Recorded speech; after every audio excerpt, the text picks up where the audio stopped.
आपल्या इथे kidney transplant होत आहे, आपल्या इथे लहान पोरांचे ऑपरेशन्स होतात. म्हणजे गावातल्या आमदाराला तुमच्या शहरामध्ये मेडिकल फैसिलिटीज काय चालू हे सुद्धा माहित नाही. इनसे एक कॉलेज तो नहीं बने जा रहा ढंग से, तो बाकी के कॉलेज क्या बनाए. त्या आमदार लोकांच्या आपसातल्या मतभेदांमुळे जागा फायनल झाली नाही. लेख लेटर प्रोजेक्ट मेडिकल सुपरिटेंडेंट तुम्ही हे आमचा पेशंट ऍडमिट करा, यांचा योग्य उपचार करा, लगेच ऑपरेशन करा. या तिला काय अर्थ आहे? जर त्या मेडिकल सुपरिटेंडेंटने धरून रागात फाडून फेकली तर काही आश्चर्य नाही. काही तुमची सुविधा उपलब्ध नहीं. सुविधा असूनही तू म्हणतो तुझं कॉन्ट्रीब्युशन काय आहे? मैं आपको क्या बोलना कि अमरावती के जनप्रतिनिधि इसमें फॉलोअप मिले करके आज सारी की आ गई है, क्योंकि जब फॉलोअप नाही, उन्हें पोटेन्शियली नाही आहे साहेब. त्यांच्यामध्ये या गोष्टीचं महत्व पटवून द्यायचं पोटेन्शियल नाही. कोणत्या आमदाराला आणि कोणत्या खासदाराने इथे जाऊन राहून घेतलाय मेडिकल कॉलेजची काय परिस्थिती आहे म्हणून. अमरावती वाले की बात कर रहा हूं मैं. हे जो यहाँ के जो 8 आमदार आहे यातले किती लोकांनी तिथे जाऊन भेट दिली आहे मालूम है. हा फॅक्ट आहे. युनिव्हर्सिटी बघाल तर एकदम भकास आहे, तिचं काही रिकॉग्निशन नाही आहे. अनेक डिपार्टमेंट इथले डिरेकॉग्नाइज होत चाललेले आहेत. मोठे मोठे डिपार्टमेंट बंद करण्यात आलेले आहेत. युनिव्हर्सिटीकडे शिक्षण क्षेत्रामध्ये त्यांचं काही लक्ष नाही आहे. मग हे पूछना चाहता हूं पालकमंत्री को, मेडिकल कॉलेज कहाँ है मालूम है क्या? मेडिकल कॉलेज में कौन सी सुविधा है? नमस्कार, सिटी न्यूज चैनल में आपका स्वागत है. मेरे साथ में डॉक्टर अविनाश चौधरी और चर्चा चल रही है हमारी लगातार अमरावती मेडिकल कॉलेज को लेकर. दो पालक मंत्रियों को हमने देखे कि उनका मेडिकल कॉलेज को लेकर क्या विजन था. डॉक्टरी पेशे से जुड़े doctor Avinash Chaudhary medical college को किस रूप में देखते हैं? मेडिकल कॉलेज है या हॉस्पिटल? क्योंकि जितने भी हमने आमदारों को सुना है, सारे जो उनका मुख्य उद्देश्य था कि हॉस्पिटल हमारे वहाँ होना चाहिए, मेडिकल कॉलेज नहीं. उन्होंने हर बार कहते हमारे यहाँ के लोगों को सुविधा होनी चाहिए. मेलघाट का आदमी अमरावती तक इलाज के लिए नहीं आएगा तो परतवाड़ा कर दो, चांदूर बाजार कर दो. यानी उनका पूरा जो सोचने का था कि मेडिकल कॉलेज एक ये हॉस्पिटल. अब हॉस्पिटल और मेडिकल कॉलेज दोनों के बीच में क्या कनेक्शन है? क्या मेडिकल कॉलेज और हॉस्पिटल, उसको मुख्य महत्व क्या? हॉस्पिटल का महत्व है तो बहुत सारे हॉस्पिटल्स ऐसे कई शहरों में है, उनका और मेडिकल कॉलेज की तुलना यदि सिर्फ हॉस्पिटल ना, तो हॉस्पिटल कोई भी बना सकता है. उसके लिए मुझे लगता नहीं कि सरकार की किसी प्रकार की आवश्यकता लगेगी. मेरे साथ में डॉक्टर अविनाश चौधरी. जानते हैं, आपका बहुत बहुत स्वागत है. मेडिकल कॉलेज को लेकर चर्चा चल रही थी.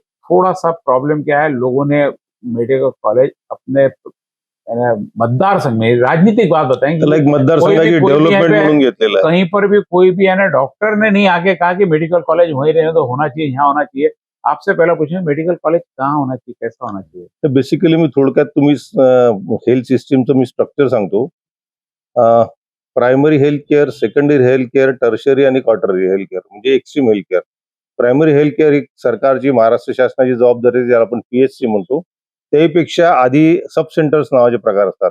म्हणजे एक छोटीशी वस्ती 500-600 लोकांची, ते एक सब सेंटर असतं. मोहल्ला क्लिनिक तो एरिया का क्लिनिक हो गया, पर वो जैसे धारने में देखोगे छोटे छोटे बेड़े, वहां पे सब सेंटर्स होते. सब सेंटर नंतर थोडस 10-20 हजाराची लोकसंख्या झाली की तिथे पब्लिक हेल्थ सेंटर PHC नावाचे सँक्शन मिळतं.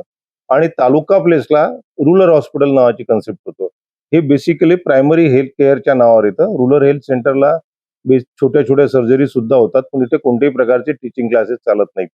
त्यानंतर चालू होतं डिस्ट्रिक्ट हॉस्पिटल. डिस्ट्रिक्ट हॉस्पिटल एक समजलं, अमरावती जिला रुग्णालय हे डिस्ट्रिक्ट में एक ही होता है कि मल्टीपल भी होता है, कि इसकी ब्रांचेस होती है? डिस्ट्रिक्ट हॉस्पिटल ये डिस्ट्रिक्ट के हेडक्वार्टर पे होता है. अच्छा. जिले की जगह होता है और उसकी अपनी मान्यता है. और कई सालों से अपने अपने डिस्ट्रिक्ट में से डिस्ट्रिक्ट हॉस्पिटल या सिविल सर्जन गवर्न करता है कॉलेज को, हॉस्पिटल को. और वहाँ फिमेल और मेल दोघांसाठी सुद्धा सोयी असतात. म्हणजे डिलिव्हरीचे प्रकार असो, ऑपरेशन असो स्त्रियांचे. आणि डफरीन इरविन का ही पार्ट है. डफरीन हे इरविन का ही पार्ट आहे. स्वतंत्र संस्था थी, कारण त्यांचे जे निर्माते होते ते वेगळे होते. ब्रिटिश कालीन असल्या कारणामुळे त्या काळात बायकांसाठी सुविधा असावी म्हणून ते डफरीन हॉस्पिटलची लॉर्ड डफरीननी सुरुवात केली होती.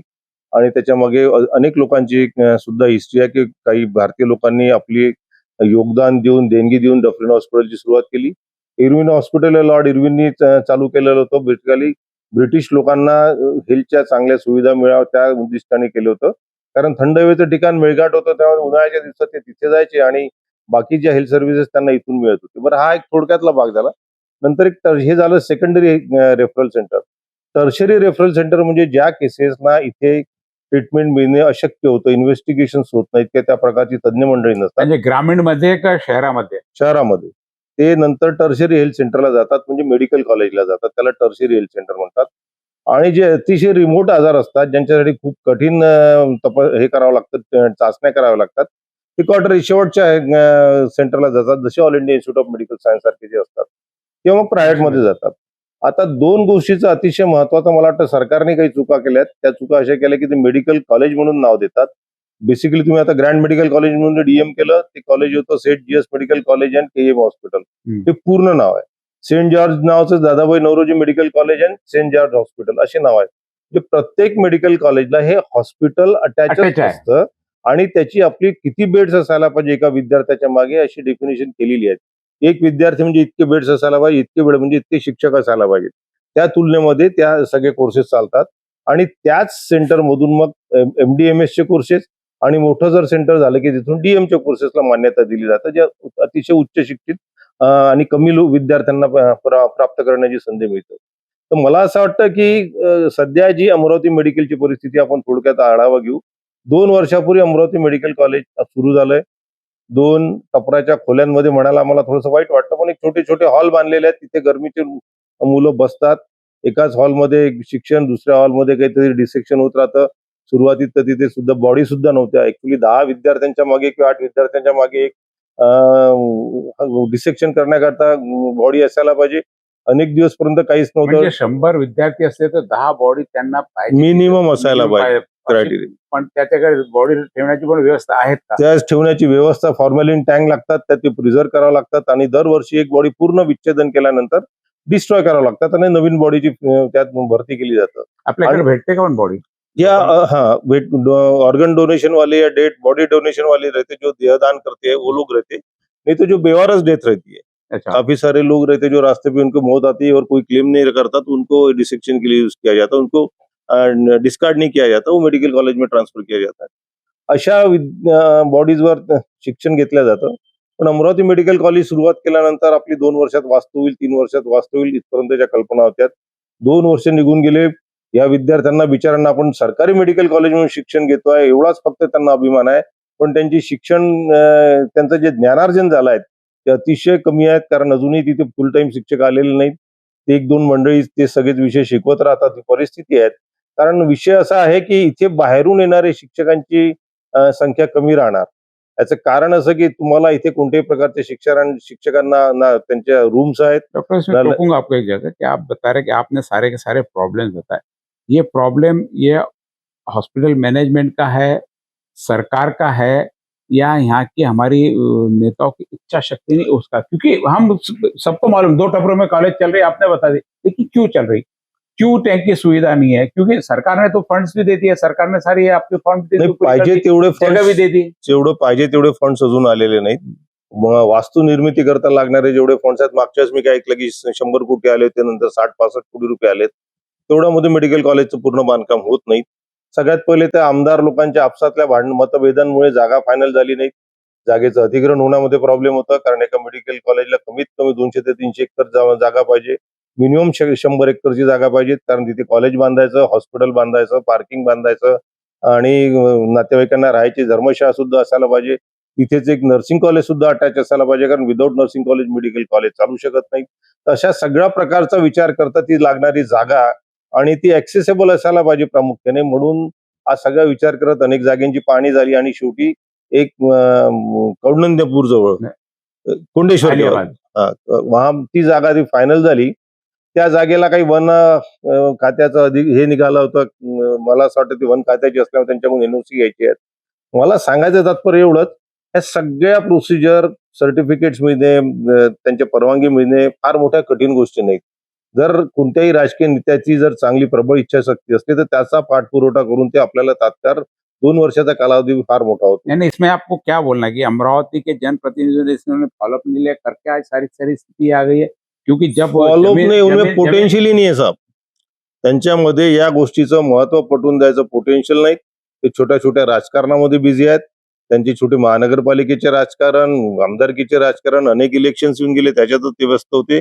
त्यामुळे त्यांना या मेडिकल कॉलेजचं फारसं महत्व नाही आहे. आपकी संस्था इसमें एक्सपर्ट है, आईएमए बोलो, जो भी आपकी मेडिकल एसोसिएशन की संस्थाएं होंगी, क्या उनके तरफ चार्ज नहीं देते कि इसका फॉलोअप करो, इनकी ड्यूटी नहीं देते, Totally राजकीय लोग ही देंगे इसको? IMA ही प्रायव्हेट ऑर्गनायझेशन आहेत, सरकारी ऑर्गनायझेशन नाही आहेत, हे डॉक्टर लोकांचं असोसिएशन आहे. आणि गवर्नमेंट मेडिकल कॉलेज हे टोटली सरकारी संस्था आहे, सर्व स्टेट गवर्नमेंट की रिस्पॉन्सिबिलिटी उसको चलाना. त्यामुळे त्यांच्यासाठी फंड निर्माण करणं फार मोठी गोष्ट नाही. जर प्रत्येक आमदाराने जर रेटा पकडला की आम्हाला अमरावती जिल्ह्याचं मेडिकल कॉलेज डेव्हलप करण्यासाठी इतका फंड पाहिजे म्हणजे पाहिजे, सरकारसाठी 100, 200, 500 कोटी काहीच मोठा फंड नाही. तर लाडक्या बहिणीसाठी एवढे करोडो रुपये वाढवू शकतात. अनेक योजना आहेत जे त्या योजनांना फुकट पैसे वाटल्या जातात. त्यातला काही अंशी भाग जरी त्यांनी मेडिकल कॉलेजला दिला तर मला असं वाटतं अतिशय महत्वाचं काम होईल. आता मेडिकल कॉलेजच्या मागे बघण्याचा दृष्टिकोन लोकांचा वेगळा वेगळा आहे. मी मेडिकल कॉलेजला एक मोठी मेडिकल इंडस्ट्री समजतो, नुसतं कॉलेज समजत नाही. कारण तिथे काय असतात, विद्यार्थी शिकायला येतात, मोठ्या भागातून शिकायला येतात. ते विद्यार्थ्यांबद्दलही मी तुम्हाला प्रामुख्याने सांगतो की मेडिकल कॉलेजची इमारत बघून सुद्धा लोक गव्हर्नमेंट मेडिकल कॉलेजला ऍडमिशन मिळत असताना सुद्धा घेत नाहीत. नहीं ऐसा होता है लोक कि डॉक्टर म्हणतात साहब, की नाही आम्ही आमचे जिथे चांगला वास्तू आहे, चांगलं गाव आहे, जिथे सगळ्या टीचर्स अवेलेबल आहेत, सगळे शैक्षणिक फॅसिलिटी आहेत, तिथेच आम्ही आमच्या मुलाचे ऍडमिशन देऊ. त्याकरता आम्हाला प्रायव्हेट मेडिकल कॉलेजमध्ये जायचं काम पडलं तरी आम्ही फी भरायला तयार आहोत. आम्हाला गव्हर्नमेंटची सीट नको आहे. फक्त मग जे खूपच बिचारांना काही पर्याय नसतो ते लोक अशा कॉलेजला ऍडमिशन घेतात आणि त्यांच्यावर बिचारांवर अशा प्रकारचे अत्याचार नहीं, होतात. फिर जो ये नेताओं की मांग चालू थी कि मेडिकल कॉलेज मेलघाट में होना चाहिए, मेडिकल कॉलेज ये होना चाहिए, जो आप चीजें बता रहे, क्या ये लोग उस चीज की स्टडी नहीं करते कि मेडिकल कॉलेज में या admission लेने कौन आता है करके? या नेत्यांना मेडिकल कॉलेजच्या परिकल्पनाच माहित नाही. मेडिकल कॉलेज अँड हॉस्पिटल ही परिकल्पना पूर्ण कल्पना आहे. म्हणजे एका ठिकाणी तुम्ही डॉक्टर घडवतायत, आपको भी पता है कि डॉक्टर बोंडे डॉक्टर है और हम खासदार खासदार है, है. तो क्या उनका इस चीज में इन्वॉल्वमेंट नहीं? उन्होंने अपने डॉक्टर पेशे, उनका खुद का हॉस्पिटल है, क्या वो इसमें भी कहीं कमजोर पड़ रहे हैं? क्या आपको भी लगता है उनको भी जानकारी नहीं है? त्यांना या सगळ्या गोष्टीमध्ये या भानगडीमध्ये पडण्यात वेळच नाही आहे. त्यांना हिंदू मुस्लिम करणं, बाकीचे राजकारण करणं याच्यातच त्यांचा व्यस्तता आहे. डेवलपमेंट नहीं लेने तो फिर हिंदू मुस्लिम कहाँ से टिकेगा आपका? डेव्हलपमेंटच्या मागे सध्याच्या परिस्थितीत असणाऱ्या कोणत्याही राजकारण्याला अमरावतीच्या डेव्हलपमेंटसाठी विजन नाही आहे. एक मला दिवस आठवतात, म्हणजे मी स्तुती करू इच्छितो, अनेक प्लॅटफॉर्मवर स्तुती केली आहे की सुनील देशमुखांच्या काळामध्ये 2 मोठे मोठे फ्लायओव्हर झाले तेव्हा खूप क्रिटिसिझम झालं होतं. एवढ्या मोठ्या प्रकारचं नूतनीकरण झालं होतं शहरामध्ये, ते सुद्धा मी त्यांची नेहमीच तारीफ करतो. सुपर स्पेशालिटी ब्रेन चाइल्ड आहे बेसिकली सुनील देशमुखांच्या डोक्यातून निर्मित झालेला आहे. आणि आज अमरावती सुपर स्पेशालिटीमध्ये जवळजवळ 11 जिल्हे डिपेंडंट झाले आहेत. सगळ्या प्रकारच्या मोठ्या सर्जरीज, डायलिसिस, ट्रान्सप्लांटेशन आज महाराष्ट्रात सगळ्यात जास्त अमरावतीमध्ये होत आहेत. तर त्याच्याबद्दल त्यांचे आपण आभार व्यक्त करायला पाहिजे. पण अशा प्रकारची मोठी घटना जी त्या नेत्याच्या नावाने अनेक दिवसापर्यंत राहील असं कोणत्याही आमदारांनी काही काम केलेलं नाही आहे. फक्त सिमेंटचे रस्ते बांधणे इथपर्यंतच मर्यादित राहिलेलं आहे. युनिव्हर्सिटी बघाल तर एकदम भकास आहे, तिचं काही रिकग्निशन नाही आहे. अनेक डिपार्टमेंट इथले डिरेकग्नाइज होत चाललेले आहेत. मोठे मोठे डिपार्टमेंट बंद करण्यात आलेले आहेत. ते युनिव्हर्सिटीकडे शिक्षण क्षेत्रामध्ये त्यांचं काही लक्ष नाही आहे आणि कोणत्या मोठ्या प्रकारची अशी इन्स्टिट्यूट त्यांनी आणलेले नाही आहेत. फक्त काहीतरी छोटे छोटे आश्वासन द्यायचे की इथे ही फॅक्टरी येणार आहे, ही फॅक्टरी येणार आहे. वस्तुस्थिती जमिनीवर फारच कमी आहेत. तर मला असं वाटतं या लोकांनी सगळ्यांनी सामूहिकपणे आपल्यातले मतभेद विसरून शहराच्या जिल्ह्याच्या विकासासाठी काम करायला पाहिजे. मेडिकल कॉलेज आता ऑलरेडी सँक्शन झालेलं आहे, ती जागा सुद्धा सँक्शन झाली आहे. आता आपसातले मतभेद विसरून जा आणि लवकरात लवकर ती वास्तू कशी आपल्याला उभी करता येईल, जेणेकरून विद्यार्थ्यांना चांगल्या प्रकारचं शिक्षण मिळेल, तिथे चांगले क्वार्टर्स बांधले तर चांगले शिक्षक येतील, त्यांना राहायची सुविधा होईल आणि हॉस्पिटलसाठी लागणाऱ्या सगळ्या सुविधा उपलब्ध झाल्यानंतर जे लोक मेडिकल कॉलेजच्या नावाने नागपूरला जातात ती लोक आता आजूबाजूच्या ठिकाणून अमरावतीला यायला लागतील आणि त्या अनुषंगाने अनेक प्रकारचे डेव्हलपमेंट थोड़ा सा और इसमें यहाँ पे पूछना है मुझे, आपने जैसे बताया कि मेडिकल के नाम पे लोग नागपुर जाते हैं, कि अक्सर हमने यहाँ से देखा कि यहाँ से नागपुर जाने वाली जितनी भी केस में सीधा मेडिकल कॉलेज कोई नहीं, सब प्राइवेट में जाते हैं यहाँ से पूरे। नहीं, मैं अभी क्योंकि हम जो जितने लोगों को देखते हैं वो सीधा कोई रिम्स में चल जाए, कोई अपोलो में चल जाए, कोई इसमें चल जाए। क्योंकि आपका संबंध उस इलाइट क्लास से है जो सब अफोर्डिंग क्लास होता है। जी। अभी भी अगर आप एक जमाना था कि अमरावती टू नागपुर जाने वाली रोज की नियर अबाउट 50 से 60 या 70 एम्बुलेंस निकलती थी, उसमें से 40 से 50 एम्बुलेंस मेडिकल कॉलेज जाके रुकती थी। वहां अगर बेड नहीं मिला तो प्राइवेट जाती। प्राइवेट से आज की ज्यादा seniority- सुविधा मेडिकल कॉलेज में तो ऐसा आपका एक्चुअली है, it's a fact. Medical college में क्या होता है, टीम वर्क होता है। म्हणजे प्रोफेसर नंतर associate professor, lecturer, registrar, houseman, intern, हा सगळ्या टीमची टीम कॉन्स्टंटली त्या पेशंटवर मॉनिटर करत असतो. प्रत्येकाची बुद्धी तिथे लागली राहते. लोकांचं नॉलेज तिथे अप्लाय होतं आणि ते डिस्कस करतात. हे वन मॅन शो नसतो. तो आपल्या हाऊसमन रजिस्ट्रारला सांगतो, रजिस्ट्रार लेक्चररला सांगतो, लेक्चरर असोसिएट प्रोफेसरला सांगतो आणि मग ते फायनल डायग्नोसिस झाल्यानंतर ते त्याची ट्रीटमेंट चालू होते. आपने बताया था कि बिल्डिंग की वास्तु देख के लोग एडमिशन लेने जाते हैं करके, आप ये इंटरनल बात बता रहे हैं। अब वास्तु से इंटरनल सिस्टम का क्या फर्क पड़ता है? क्या वास्तु अच्छी तो इंटरनल सिस्टम भी अच्छी हो जाती है? वास्तु से इंटरनल सिस्टम का मतलब ऐसा होता है कि जिसमें वो पोटेंशियल है इतनी बड़ी बिल्डिंग बनाने का, वही स्टाफ को पाल सकता है, फैक्ट है। आप यहाँ का घोड़े दोनों मेडिकल एक दूसरे से जुड़े हुए हैं। जुड़े हुए हैं। घोड़े मेडिकल कॉलेज देखिएगा आप। अब घोड़े मेडिकल के पास जितना स्टाफ है उतना गवर्नमेंट मेडिकल कॉलेज में क्यों नहीं है? उसकी तो पीजी की भी सैंक्शन आ गई है, जी। 30-35 सीटें पोस्ट ग्रेजुएशन की आ गई, क्योंकि उसके पीछे फंड्स की कमी नहीं है। उनके पास full timer, part timer, half timer, hourly basis पे काम, जो आपकी जैसी terms सुविधा condition- वैसे आ जैसी सुविधा आ जाओ, कंट्रीब्यूट करिएगा। थोड़ा सा दूर होने के कारण हो सकता है कि संख्या अभी उतनी नहीं बढ़ रही है। वापस आज- प्रश्न वही आ गया डॉक्टर साहब। आपने पहले बोला कि नहीं मेडिकल कॉलेज होना चाहिए, आपने भी घोड़े में बोला दूर होने के कारण को नहीं है। तो क्या उसका यहाँ- कारण ऐसा है, यहाँ पे भी जब हम नहीं, जब सुनो तो आते आप। जा रहे हैं, उसका कारण ऐसा है कि ये 5 साल बाद के इफेक्ट है। 5 साल एक बार मेडिकल कॉलेज हो गया कि उनका पूरा डिपार्टमेंट एस्टेब्लिश हो जाता है। First year, second year, third year, fourth year, घोड़े को कितने साल हो गए? 3 साल हो रहे हैं अभी, 2 साल, 3 साल हो गए। गवर्नमेंट मेडिकल कॉलेज को अपने यहाँ पे 2 साल हो गए। क्या बिल्डिंग का डिफरेंस देखिएगा, प्रीमाइसेस देखिएगा, क्या फर्क है, कितना आप भी जानते होंगे। उसके पूरे डिपार्टमेंट, बिल्डिंग, इंफ्रास्ट्रक्चर पूरा खड़ा हो चुका है। पोस्ट ग्रेजुएशन के सीट भी सैंक्शन हो गए। इतनी सारी बड़ी संख्या में वहां अभी लोगों को एम्प्लॉयमेंट मिला है, रोजगार मिला है। हजारों लोगों को, सैकड़ों लोगों को रोजगार मिला है वहां से। और मेडिकल और उनके डिपार्टमेंट भी सुसज्जित हो। गवर्नमेंट ने उनको थोड़ा सा डोनेशन देके उसको आगे बढ़ा दिया, ऐसी कोई सिस्टम नहीं होती? नहीं तो उनके वो डिफिकल्ट है, जिसको पीपीपी बोलते हैं, private partner, public partner, private public partnership में जो बनाती है, वो ऐसे कुछ कंसेप्ट अभी डाइजेस्ट नहीं हुए। आप पेशेंट की संख्या भी देखोगे तो इनका तो टेक ओवर भी नहीं हुआ, डफरिन का भी टेक ओवर नहीं हुआ, टेक ओवर नहीं होना, इरविन का भी टेक ओवर नहीं हो गया। अब फिर पढ़ाएंगे कहाँ बच्चों को? बच्चे पेशेंट कहाँ देखेंगे? बंद हो जाएंगे फिर ये। अगर इस तरह के रहा तो एमएम से परमिशन निकाल लेंगे, फिर गवर्नमेंट इंटरफियर करेगी, फिर बोलेंगे हाँ ठीक है हमको 1 साल का हर दीजिए। जिले में एक मेडिकल कॉलेज का गवर्नमेंट का धोरण है। वो पॉलिसीज, जहां तक के पॉलिसी मैटर है, इट्स करेक्ट, हर जिले में एक मेडिकल कॉलेज होना चाहिए, पर वो वास्तविकता बनने के लिए काफी समय लगेगा। इनसे एक कॉलेज तो नहीं बने जा रहा है ढंग से, तो वाकई के कॉलेज क्या बनाए? डॉक्टर साहब अपन क्योंकि आप सैलरी, क्या हो सकता है इसका क्योंकि सोल्यूशन अभी अमरावती में इतना बड़ा सेंक्शन हो गया, जाने तो नहीं देंगे, आपको भी नहीं लगेगा कि वापस जाना चाहिए करके। जाएगा भी नहीं, तो आपकी भी इतना आसान नहीं है, जाएगा नहीं है, क्योंकि ये लड़ाई हमारी 40 साल पुरानी है। मेरे को याद है 1987 में पहली बार, 86 में पहली बार डिमांड हुई, 84 में मेडिकल कॉलेज की डिमांड हुई थी, और तुरंत Akola medical college government medical आया था और यहाँ प्राइवेट मेडिकल कॉलेज दिया था, पंजाब मेडिकल। तब ये बोला जाया था कि आने वाले कुछ दिनों में आपको गवर्नमेंट मेडिकल कॉलेज दे लेगा, तब बोला था। उसके 40 साल बाद 40 साल लग गए। अब ये जो 40 साल बाद आया मेडिकल कॉलेज हम तो जाने नहीं देंगे, तो फैक्ट है, क्योंकि एक हमारा अचीवमेंट है, असेट है डिस्ट्रिक्ट का, जिले का। जैसे बताया कि यहाँ के, आपने पहले बताया कि यहाँ पे किसी में भी इच्छा शक्ति है, मेंटलिटी नहीं है कि यहाँ पे अच्छा काम होना चाहिए, सब अपने अपने काम में लगे हो, जितने भी जनप्रतिनिधि है। इसमें बेसिकली इसमें जिम्मेदारी फिर वापस आपका प्रोफेशन आप लोगों की बन जाती। हमारा इन्वॉल्वमेंट ही जीरो है। कोई भी लेटरल तौर पे तो जा सकते हैं, क्या करेंगे हम? मोर्चे निकालने की और कुछ नहीं कर सकते। हमारा लेटरल एंट्री भी नहीं है, हमको रिप्रेजेंटेशन भी नहीं, ना तो हमारा ओपिनियन लिया जाता है, ना हमको बुलाया जाता है। सिर्फ ज्यादा से ज्यादा क्या बोलते हैं, आप हमको यहाँ फ्री में आके पढ़ाओ। फ्री में आके पढ़ाने वाले दिन तो अभी रहे नहीं। सब लोग अपने अपने बिजनेस में, अपने अपने प्रोफेशन में बिजी है। ना तो उनको पीरियड के हिसाब से उनके पास ऐसी कोई प्रोविजन है कि भाई आप एक पीरियड लेते होंगे, आज इतना रुपए देंगे, जैसा घोड़े।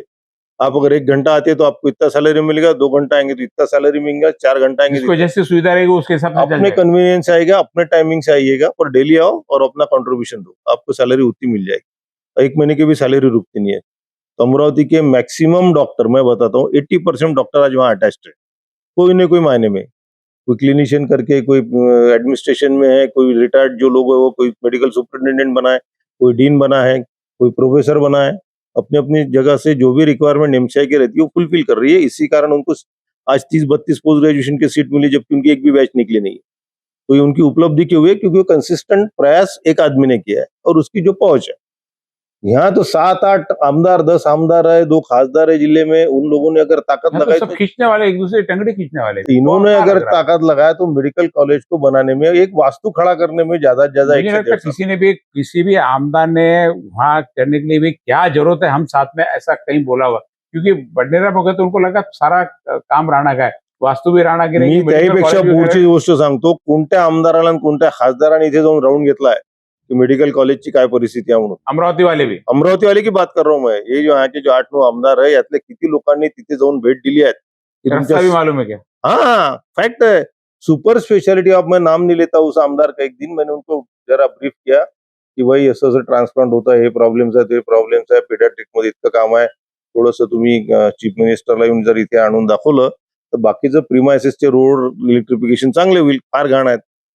तर ते मला प्रश्न विचारतात, आपल्या इथे किडनी ट्रान्सप्लांट होत आहे, आपल्या इथे लहान पोरांचे ऑपरेशन्स होतात. म्हणजे गावातल्या आमदाराला तुमच्या शहरामध्ये मेडिकल चाललंय फॅसिलिटीज काय चालू आहे हे सुद्धा माहित नाही. फक्त आणि फक्त एक मोठेपणा घ्यायचा किंवा त्याचं क्रेडिट घ्यायचं इथपर्यंतच आहेत. कोणताही आमदार, मी सांगतो कोणताही आमदार यातला व्हिजनरी नाही आहेत की आपल्याला आपल्या जिल्ह्यासाठी हे मोठा उपक्रम करायचा आहे. इलेक्शन संपलं, मतभेद विसरू, तुम्ही माझ्यासोबत या, तुमच्या मतदारसंघामध्ये मी तुमच्यासोबत येतो, आपल्या आपल्या परीने जे जे काय लागतं ते तुमच्या, कारण प्रत्येक मतदारसंघाचं आपलं वेगळं महत्व आहे.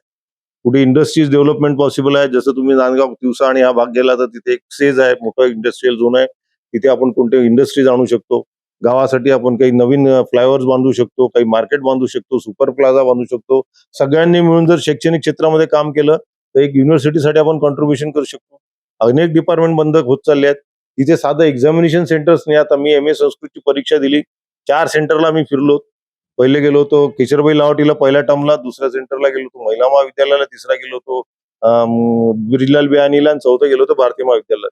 साधे बाकडे नाही बसायला, पुसणारा कोणी नाही आहेत बाकडे, फॅन बंद आहेत, दुपार ऊन आहे तेवढी मोठी, पण कोणी विचारणार नाही. अरे विद्यार्थ्यांना परीक्षा द्यायची आहे, एक मोठं विद्यार्थ्यांसाठी परीक्षा सेंटर जरी 10 कोटी रुपयाचं बांधलं युनिव्हर्सिटीनी, फक्त 10 कोटी मोठं शुल्लक आहे. 10 कोटी रुपयामध्ये एअर कंडिशन फक्त एक्झामिनेशन कंडक्ट करण्यासाठी जिल्ह्याच्या युनिव्हर्सिटीमध्ये वास्तू उभारू शकतो, सगळ्यांच्या नावाने ओळखले जाईल. इधर उधर जाना पड़ता है एग्जाम कहीं जाना नहीं पड़ता. मार्केट में जाना पड़ता है, Correct. इधर-उधर बढ़ते हैं। सेंटर बोला कि यूनिवर्सिटी बस खत्म, ऐसा है नहीं. तुमको देखना पड़ता कौन सा सेंटर अलर्ट होगा, वहां और कहाँ है सेंटर जगह? कहाँ है जगह है, और वहां तो सुविधा नाम की चीज ही नहीं. बाकड़े तो बहुत ही खतरनाक कार्यक्रम, डगडग हिलते रहते हो, पाटिया टूटी हुई है, लिखते लिखते पेन तुम्हारा अंदर घुस रहा है. ये भयानक परिस्थिति है. इवन तो मैं लॉ किया, मैंने लॉ का रायसोनी से मैंने लॉ किया, सुंदर इंफ्रास्ट्रक्चर है, प्राइवेट है. जो डीम यूनिवर्सिटीज और गवर्नमेंट कॉलेजेस में जो डिफरेंस वो यही है कि गवर्नमेंट कॉलेज के पीछे क्यों पड़ते, प्राइवेट फोकट में है. क्यों नहीं सपोर्ट करते? फोकट में है ना. पैसे वाले लोग बोलते प्राइवेट में जाएंगे, ये तो सबको अब फोकट क्या. अभी दूसरी बात करें, मेडिकल कॉलेज की फीस तो प्राइवेट की भी वैसी रहती है, बोले से नहीं नहीं नहीं, मेडिकल कॉलेज की फी बहुत ही कम है. 80,000 रुपए ओपन कैटेगरी के लिए, रिजर्व कैटेगरी के लिए 10-20 हजार रुपए लगती है, लेडीज के लिए तो फ्री है, कुछ नहीं है. और गवर्नमेंट में गवर्नमेंट की और प्राइवेट की कॉलेज की मिनिमम 14 से 15 लाख रुपए जो नासिक यूनिवर्सिटी के अंडर आती है, और डीम की फीस है 30-32 लाख रुपए. उसके बावजूद भी ऐसे गवर्नमेंट कॉलेज के बच्चे हैं जो जिनके माँ बाप डॉक्टर्स है, इंडस्ट्रियलिस्ट है, वो बोलते नहीं मेरा बच्चा प्राइवेट में पढ़ेगा, उसको एयर कंडीशन हॉस्टल मिलेगा, उसको अच्छे टीचर्स मिलेंगे, सब सुविधा मिलेंगी, रहने के लिए अच्छी सिक्योरिटी मिलेंगी. यहाँ तुम्हारे बच्चों के लिए हॉस्टल नहीं है, कहाँ रहेंगे बच्चे? एक रूम में अगर तुम बड़े तो यहाँ के भी हॉस्टल कहाँ रहते होंगे? अभी जो मेडिकल कॉलेज है वहाँ छोटे से उन्होंने बनाया हुआ है. दो बेड नर्सिंग कॉलेज जो था पुराना, उनको उन्होंने कन्वर्ट किया फीमेल लेडीज हॉस्टल में, और वहीं पे बच्चों के लिए है. पर वहां तुम रात को जाके देखें एक भी लाइट चालू नहीं, दिन में नहीं बच्चे, और सब वो डुक्कर घूमते रहते पूरे नालियां भरी हुई है, कोई बोलने वाला नहीं, कोई इशू खड़ा करने वाला नहीं. तो मेरा ये कहना है कि जितने भी प्रतिनिधि है उन्होंने कम से कम हेल्थ के लिए तो एक भी बार चक्कर तो ही मारना चाहिए. सिर्फ सिंपल लेटर, चीज़ है. सिर्फ एक लेटर घस जो दिया, आपने प्रोजेक्ट खड़ा मेडिकल किया है, वो सुपरिटेंडेंट project बराबर तुम्ही हे आमचा पेशंट ऍडमिट करा, यांचा योग्य उपचार करा आणि लगेच ऑपरेशन करा. या चिठ्ठीला काय अर्थ आहे? जर त्या मेडिकल सुपरिटेंडेंटने धरून रागात फाडून फेकली तर काही आश्चर्य नाही. हे तुमची सुविधा उपलब्ध नाही. सुविधा असूनही तो म्हणतो तुझं कॉन्ट्रीब्युशन काय आहे? हे सरकारचे फंड इतके दिवसाचे पेंडिंग पडले, आमच्या लोकांच्या डॉक्टरांचे पगार झालेले नाही आहेत, तू काय करतोय? फक्त चिठ्ठ्याच घासतोय. त्यामुळे या लोकांचा अंतर्करणातून कोणत्याही प्रकारचा रिस्पेक्ट राहत नाही. या चिठ्ठ्यांना काही व्हॅल्यू नसते, पण एक कंपल्शन म्हणून, कारण त्यांना सरकारी नोकरी करायची असते म्हणून ते त्या चिठ्ठ्यांना आमच्या एखाद्या ज्युनियरकडे पाठवतात, रे बगरे याला ऍडमिट करून टाक, काय करायचं करून टाक. पण त्या तुम्ही मेडिकल सुविधा त्याला किती प्रमाणात दिल्या जातात, काय जातात, गरिबांपर्यंत खरंच पोहोचतात का विषय आहे. आणि हे फार अशक्य प्राय नाही आहे. मला हेच म्हणायचं, माझा कळकळा काय की तुम्हाला इथे 100, 200, 300 कोटी रुपये फंड मिळतात, 5 कोटी द्या, जास्त नाही, 10 कोटी द्या तुमच्या फंड मधले, किंवा वैद्यकीय सेवेसाठी माझ्याकडून मी माझ्या फंड मधून 10 कोटी रुपये तुम्हाला देतो. एक हाँ, एक यूनिवर्सिटी, दिया 10 आमदार 10 आमदार, 2 खासदार, सबने अगर मिलके दिया तो 1 करोड़ जमा हो जाता. इरविन का कितना नूतनीकरण हो जाएगा. पर करने की मानसिकता नहीं है, क्योंकि उसमें पॉपुलैरिटी इनको मिलती नहीं है, वहां से इनका वोट बैंक नहीं है. लोग तो अप्री- बाहर पड़ गया, हाँ. वो तो है किसने किया. यानी जहाँ वोट बैंक रहेगा इनका वहीं पे सुविधा फैसिलिटी देने की तुम्हें कोशिश सुपर कर- स्पेशलिटी, आवश्यकता नहीं है, आवश्यकता की बात नहीं है. वोट बैंक अपना वोट बैंक टिके रहना चाहिए. एक माणूस जर आला की मला लाईटचा खांबा म्हणून द्या, त्याच्याकडे 5 वोटर 10 वोटर तर इम्प्रेस्ड होतात, झालं तुम्हाला तुमचं कॅल्क्युलेशन झालं की माझे 5-10 वोटर झाले. तुम्ही बघा आता सुपर स्पेशालिटीला जाऊन चांगला उपक्रम केला. सुलभाताई खोडकेंनी एक खानावळ आणि ते मेस काढली, चांगली आहे. लोक बेनिफिशियरीज आहेत, त्यांना त्याचा आनंद भेटायला लागला. तिथे आता ती ही सेना थाळी की शिवसेना थाळी पण भेटते 10-20-5 रुपयात, तर लोकांना फायदा होतात. असे उपक्रम राबवले पाहिजेत, जेणेकरून आता किडनी ट्रान्सप्लांटेशनसाठी एवढं मोठं महाराष्ट्रात सगळ्यात जास्त ट्रान्सप्लांटेशन होत आहेत. त्याच्यासाठी काय करता येईल आपल्याला त्यांनी विचार करायला पाहिजे. कॅथलॅब चालू झाली आहेत, काय नाही, सिटी स्कॅन आहे, MRI. ये तो एग्जिस्टिंग जो काम चल रहा है उसके लिए सुविधा है ना. तुम्ही- अब ये बात तो तुम्ही काय follow किया? मेडिकल कॉलेज होने से इन चीजों को क्या फर्क पड़ेगा, नहीं पड़ेगा. मेडिकल मेडिकल कॉलेज होता है व्यवस्थित होता है, क्योंकि ये सुविधा तो चलो धक्का खाते खाते इरविन में भी हाँ, धक्का तेच खाते मी खाते सांगतो लोग अपना तुम्हाला इलाज की करके सुपर आ स्पेशालिटी जाता है. इरविन वाले थोड़ा होगा तो झट प्राइवेट में शिफ्ट कर दे, तुम चल जाओ. यानी पूरी जिम्मेदारी अभी सरकारी अस्पताल, हालांकि आप बताए सरकारी संस्था सबसे ज्यादा सुविधा होनी चाहिए, होनी सबसे चाहिए. ज्यादा. जैसे सरकारी मेडिकल में सबसे ज्यादा सुविधा रहती, लेकिन अपने थोड़ा सा रहा कि वो इरविन से उठा के यानी ट्रस्ट आपको- नहीं रह गया, ट्रस्ट नहीं रह गया. बात ट्रस्ट नहीं रहेगी. लोग यहाँ ठीक हो गए करे, पहले आजकल सीधा बाहर लेके चल जाते, भी प्राइवेट में लेके चल जाओ कर. सगळ्यात महत्वाचं काय, 2-3 वाजल्यानंतर त्यांची अकाउंटेबिलिटी संपून जाते. कारण ड्यूटी खत्म. ड्यूटी खत्म, अवेलेबल नहीं डॉक्टर, तो पेशेंट बेचारा अपना पेशेंट उठाता ले जाता है. जो कुछ काम होता है डे आवर्स में 4 बजे तक के होता है. मेडिकल कॉलेज में वैसा नहीं है. मेडिकल कॉलेज में क्या होता है कि 4 बजे तक के पूरा टीम है, प्रोफेसर है, एसोसिएट प्रोफेसर है, लेक्चरर है, रजिस्ट्रार है, हाउसमैन है.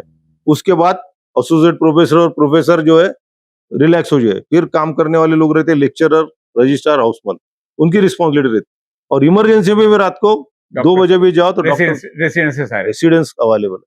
इस तरह का चेन अब ये काम 200 लोग जो यहाँ पे अभी ट्रेनिंग ले रहे हैं फर्स्ट ईयर सेकंड ईयर की, इनको प्रैक्टिस करने के लिए इरविन अभी में कुछ नहीं भी है. अभी कहाँ उनको परमिशन. नहीं, इसमें नहीं. यानी अभी 2 साल तक कौन से साल से फिर बाहर नहीं, क्लिनिकल पोस्टिंग तो एक्चुअली आजकल नए इसमें फर्स्ट ईयर सेकंड ईयर से ही चालू हो जाती है. पर प्राइमरी फोकस होता है डिसेक्शन में, प्राइमरी जिसमें के लिए डेड बॉडी की आवश्यकता होती है, फिजियोलॉजी की लैब और बायोकेमिस्ट्री की लैब. अभी फॉरेंसिक सब्जेक्ट, PSM सब्जेक्ट भी उनको इंक्लूड कर दिया फर्स्ट ईयर और फर्स्ट ईयर में, क्योंकि हमारे जमाने का करिकुलम और अभी में फर्क है. पर पेशेंट से एक्सपोजर और सेकंड ईयर से चालू हो जाता है. अच्छा, अब सेकंड ईयर में सेकंडरी तुमको बेस्ट हो गए यहाँ पे अभी. हाँ, उनको कोई एक्सपोजर ही नहीं होता, कैसे बनेंगे वो डॉक्टर. इमेजिन क्या करिए. आगे की पढ़ाई इनकी रुक जाएगी यदि इनका कोऑर्डिनेशन नहीं हुआ. Medical council of India MCI ने अगर इनको कुछ लिमिट्स दिए होंगे और उनकी रिक्वायरमेंट अगर कंप्लीट नहीं किया 11 तारीख की लिमिट दी थी अभी. वो कभी भी इनका रिकॉग्नाइज कर सकते हैं और यहाँ के जो एडमिशंस हुए वो कहीं और मेडिकल कॉलेजेस में ट्रांसफर शिफ्ट कर दें, यानी इनका नुकसान नहीं होगा. बच्चों जो का नुकसान तो हो ही नहीं सकता, वो तो जस्ट नेक्स्ट टू इम्पॉसिबल. उनका साल कहीं भी पे नहीं. भी थोड़ा एक्स्ट्रा कर भाई 100 तो 50 तड़तमाल भेज दो, 50 अकोला भेज दो, 50 IGMC भेज दो. अमरावती का नुकसान जरूर हो जाएगा. अमरावती का बहुत बड़ा नुकसान हो जाएगा. अमरावती का इसलिए मेरी ये बिल्कुल विनंती है हमारे सभी जो लोग प्रतिनिधि है कि देखने का नजरिया बदलिएगा. इलेक्शन हो चुके, कॉन्फ्लिक्ट बंद कर दीजिएगा. अपने फंड्स में से कुछ अगर आप कंट्रीब्यूट कर सकते होंगे तो CM भी सोचेंगे, हेल्थ मिनिस्टर भी सोचेगा.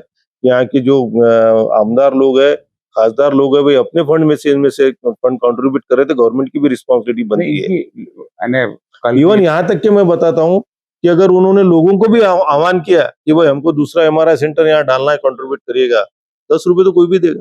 हाँ. 10 लाख का पॉपुलेशन है, मल्टीप्लाइड बाय 10 कितना हो गया?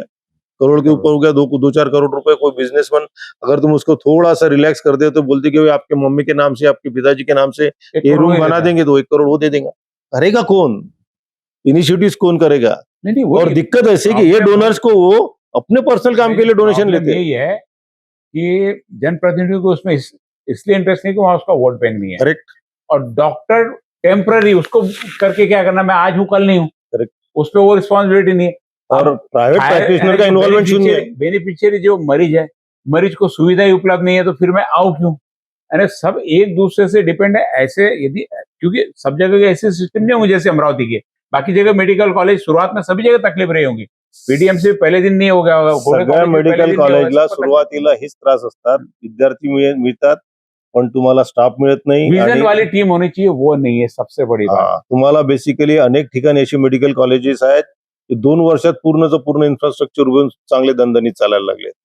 पण आता प्राइवेट में रहा तो जिसको नहीं नहीं नहीं लगा कर- सरकारी में भी लोगों का अगर पुशअप अच्छा रहा, कोई अगर उसके पीछे लगा गया तो वो करना कोई डिफिकल्ट बात नहीं है, क्योंकि वो बहुत बड़ा एक बार परमिशन मिलने के बाद फंड्स की कमी नहीं है गवर्नमेंट के अब पास. जैसे अभी 11 तारीख की लिमिट दी, उन्होंने कहा कि 100 विद्यार्थियों के लिए 430 बेड का हॉस्पिटल होना ऑन पेपर है इनके पास, नहीं है ना, इनके पास नहीं, इरविन में 358 ही है, 348 358 है। डफरीन है, टीबी हॉस्पिटल है. डफरिन ने मना कर दिया, हम नहीं नहीं जाएंगे। वो मना करने वाले कौन? नहीं, मैं वही फिर मैं ये देख all come under government of Maharashtra. नहीं हुआ ना, फिर क्यों नहीं हुआ? फिर 430 वही तो क्यों नहीं हो रहा? वही तो ताकत चाहिए ना, हेल्थ मिनिस्टर और बाकी के आमदार लोगों ने बोलना तो चाहिए. मना कौन कर, मना जैसे इरविन वाले डफरिन को मना कौन कर रहा? I don't know, we sing right से नहीं उनको, फिर डॉक्टर देशमुख ने राइट कहा कि नहीं, डफरिन वाले एग्री नहीं हो रहे उनके लिए। राइट से नहीं उनको मना करने के. They comes under government of Maharashtra. फिर ये कंफ्यूजन, फिर सेंट्रल यूनिवर्सिटी रहा ना ऑल इंडिया, फिर नोटिस क्यों दिया कि तुम्हारे पास इंफ्रास्ट्रक्चर नहीं है करके? उसमें जो डिले हो रहा होगा पेपर के लिए वो उतने हो सकता है. जब 11 तारीख आ जाएगी तुमको 11 11 तारीख, आज 14 हो गई। वो एक्सटेंशन लिया होगा उन्होंने और वो पेपरबाजी कर लेंगे. करना क्या है, ट्रांसफॉर्मेशन यानी कहीं मूवमेंट थोड़ी करनी है भाई. ये पेपर ऑफ 2 ट्रांसफर साल हो गए ना, आज तक उनको कुछ नहीं handover लगेगा नहीं उसको. किया। एक आप बोले लेटर, बच्चे जाएंगे का हैंडओवर तो किया आपने, कहा था एक अभी। हेल्थ मिनिस्टर को लेटर पास करने में 30 सेकंड लगे. पालक मंत्री का कोई रोल होता है इन सारी ऑफ चीजों कोर्स में? होना चाहिए. पालक मंत्री ने ये विषय को बहुत ताकत से लेना चाहिए. क्या पालक मंत्री को मालूम होगा मेडिकल कॉलेज की क्या स्थिति है सर? आपको क्या लगता मैं ये पूछना चाहता हूँ पालक मंत्री को, मेडिकल कॉलेज कहाँ है मालूम है क्या उनको? मेडिकल कॉलेज में कौन सी सुविधाएं है? मालूम आप है? राजनीति में हो, आप बीजेपी से जुड़े मैं हुए बहुत हैं, बिंदास सर। बोलने वाला आदमी बता रहा हूँ. मैंने तो मेरी आपको भी पैसे से भी हो, नजदीकी आपको अपेक्षा- एग्जाम्पल देता हूँ. मैं पालक मंत्री थे चंद्रकांत दादा, एक दिन के लिए हम विजिट के लिए लेके गए थे.